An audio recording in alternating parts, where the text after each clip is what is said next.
মহানবী সাল্লাল্লাহু আলাইহি সাল্লামের ১৩ বছরের ছোট হযরত ওমর ৫৮৩ খ্রিস্টাব্দে মক্কার কুরাইশ বংশে আদিয়া গোত্রের এক সম্ভ্রান্ত পরিবারে জন্মগ্রহণ করেন।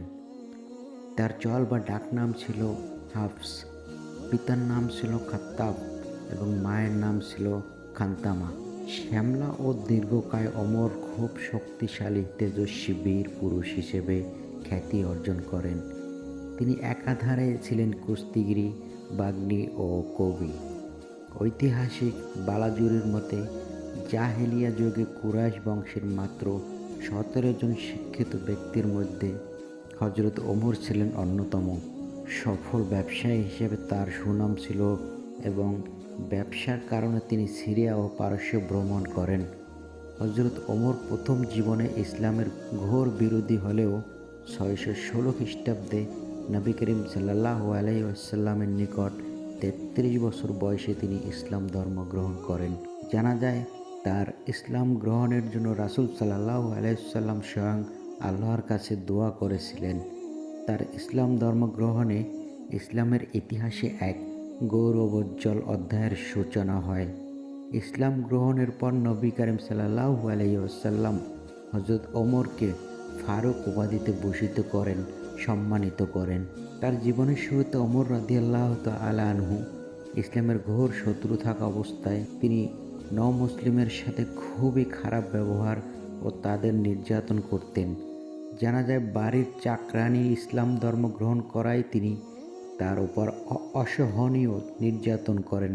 এমনকি তিনি মহানবীর প্রতি এতটাই ক্ষিপ্ত ছিলেন যে একদিন তিনি তার খোলা তরোয়াল হাতে নিয়ে মহানবী সাল্লাল্লাহু আলাইহি সাল্লামকে হত্যা করার উদ্দেশ্যে রওনা দেয়। পথিমধ্যে নাঈম বিন আবদুল্লাহ নামক জনৈক ব্যক্তির সাথে তার সাক্ষাৎ হয়। নাঈম তাকে জিজ্ঞাসা করলেন, তুমি কোথায় যাচ্ছ? ওমর রাদিয়াল্লাহু তাআলা উত্তরে বলেন, মুহাম্মদকে হত্যা করতে যাচ্ছি। নাঈম বলেন, আগে তোমার নিজের ঘরে গিয়ে দেখো, স্বয়ং তোমার ভগ্নিপতি ইসলাম গ্রহণ করেছে।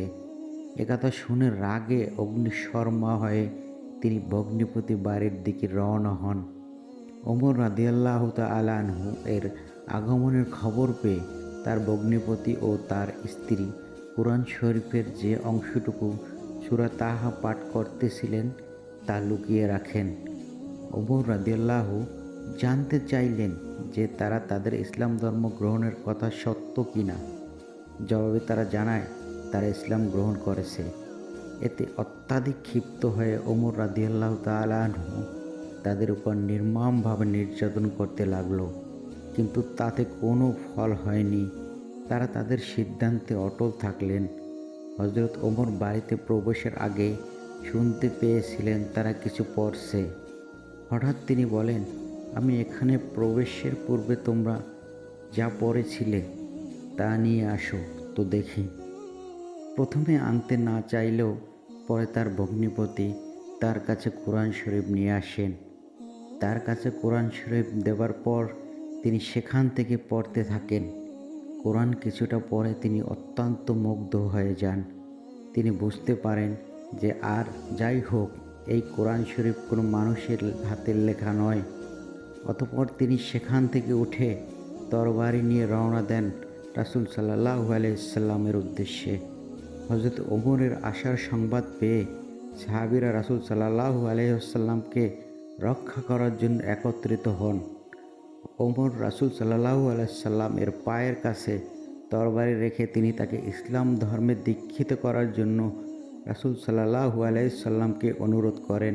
অতঃপর রাসূল সাল্লাল্লাহু আলাইহি ওয়াসাল্লাম তাকে শাহাদাত পাঠ করিয়ে ইসলামে বরণ করে নেন। এভাবে হযরত ওমর রাদিয়াল্লাহু তাআলা আনহু নবুয়তের ৬ষ্ঠ বৎসরে ৩৩ বছর বয়সে ইসলাম ধর্ম গ্রহণ করেন। ইসলাম ধর্ম গ্রহণ করার পর রাসূল সাল্লাল্লাহু আলাইহি সাল্লাম তাকে ফারুক অর্থাৎ সত্য মিথ্যার প্রভেদকারী উপাধিতে ভূষিত করেন। ওমর রাদিয়াল্লাহু তাআলা এর ইসলাম গ্রহণের ফলে মুসলমানগণ অনেক শক্তিশালী হয় এবং ওমর রাদিয়াল্লাহু এর তেজস্বিতার কারণে কাফেরগণ ভীত হয়ে পড়ে। আর এই সুযোগে মুসলমানগণ প্রকাশ্যে নব উদ্যমে ইসলাম প্রচার শুরু করেন। মহানবীর আদেশে তিনি ২০ জন মুসলমানকে নিয়ে মদিনায় হিজরত করেন। মদিনাতে মহানবী যখন নামাজের জন্য কিভাবে আহ্বান করা হবে তা নিয়ে চিন্তিত, তখন ওমর ফারুকী আজান দ্বারা নামাজের আহ্বান সংকেত প্রচলন করার পরামর্শ দান করেন, যা পরবর্তীকালে ঐশী বাণী দ্বারা অনুমোদিত হয়। মহানবী হজরত মুহাম্মদ সাল্লাল্লাহু আলাইহি ওয়াসাল্লাম খোদার হুকুমে সে পরামর্শ গ্রহণ করেন এবং হজরত বেলালকে প্রথম মুয়াজ্জিন হিসেবে নিযুক্ত করেন। মদিনা হিজরতের পর কুরাইশগণ যখন মদিনা আক্রমণ করে, তখন বদর প্রান্তরের যুদ্ধ ওমর মুসলমানদের পতাকার ছায়াতলে যুদ্ধ করেন। ওদের ময়দানে মহানবীর জীবন রক্ষার জন্য ডাল হয়ে দাঁড়ান। রাসূল সাল্লাল্লাহু আলাইহি ওয়াসাল্লাম জীবিত থাকা অবস্থায় এভাবেই প্রতিটি যুদ্ধে তিনি গুরুত্বপূর্ণ ভূমিকা পালন করেন ও রাসূল সাল্লাল্লাহু আলাইহি ওয়াসাল্লামের জীবনে রক্ষার জন্য নিজ বুক পেতে দেন। হযরত উমরের দূরদর্শিতা, ঈমান, আখলাক, প্রজ্ঞা এমনি ছিল যে মহানবী সাল্লাল্লাহু আলাইহি ওয়াসাল্লাম বলেছিলেন, তারপরে কেউ নবী হলে সে হতো হযরত ওমর রাদিয়াল্লাহু তাআলা আনহু। রাসূল সাল্লাল্লাহু আলাইহি ওয়াসাল্লামের মৃত্যুর পর যখন মুসলিমদের মাঝে বিশৃঙ্খলা দেখা দেয়, তখন হযরত ওমর খোলা তরবারি হাতে নিয়ে উদ্বৃত্ত পরিস্থিতি সামাল দেন। রাসূল সাল্লাল্লাহু আলাইহি ওয়াসাল্লাম যখনই আর্থিক তহবিল করার কথা বলতেন, তখনই হযরত ওমর দানের ক্ষেত্রে আগ্রহী ভূমিকা পালন করতেন। হযরত ওমর ছিলেন শ্রেষ্ঠ দানশীলদের একজন। তিনি রাসূলের কোষে অসংখ্য স্বর্ণ মুদ্রা দান করেছেন।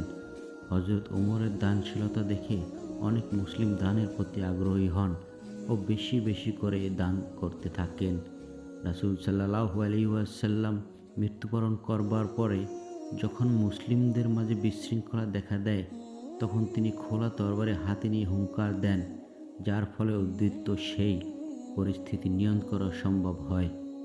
খলিফা হযরত ওমরের দূরদর্শিতার ফলে মুসলিমদের সাম্রাজ্য বৃদ্ধি পেতে থাকে, যা কিনা অন্যান্য যে কোনো সময়ের থেকে বেশি। এভাবেই খলিফা হিসেবে হযরত ওমর তার দূরদর্শিতা, একাগ্রতা, বিচক্ষণতার বলে ইসলামের খেদমত করে গিয়েছেন। খলিফা হিসেবে হযরত ওমর ইসলামের দ্বিতীয় খলিফা হিসেবে হযরত ওমর ছিলেন অত্যন্ত বিচক্ষণ। তার শাসন আমলে যাবতীয় বিশৃঙ্খলা তিনি কঠোর হস্তে দমন করেন। ইতিহাস ঘেঁটে দেখা যায় যে মদ্যপানের অভিযোগে সত্য প্রমাণিত হওয়ায় তিনি তার নিজ সন্তানকে 100 বেত্রাঘাত করেন। একজন শাসকদের অসাধারণ চরিত্র ফুটে ওঠে এর মাধ্যমে। খলিফা হজরতের এমন অসাধারণ কঠোরতা তার শাসনামলে সকলের মাঝে ব্যাপক প্রতিক্রিয়া সৃষ্টি করে। পূর্ববর্তী খলিফার তুলনামূলক নমনীয় আচরণের ফলে সৃষ্ট বিশৃঙ্খলা তিনি খুবই সুচারুরূপে সমাধান করেন। তার সময়ে নানা বিদ্রোহ তিনি কঠোর হাতে দমন করেন।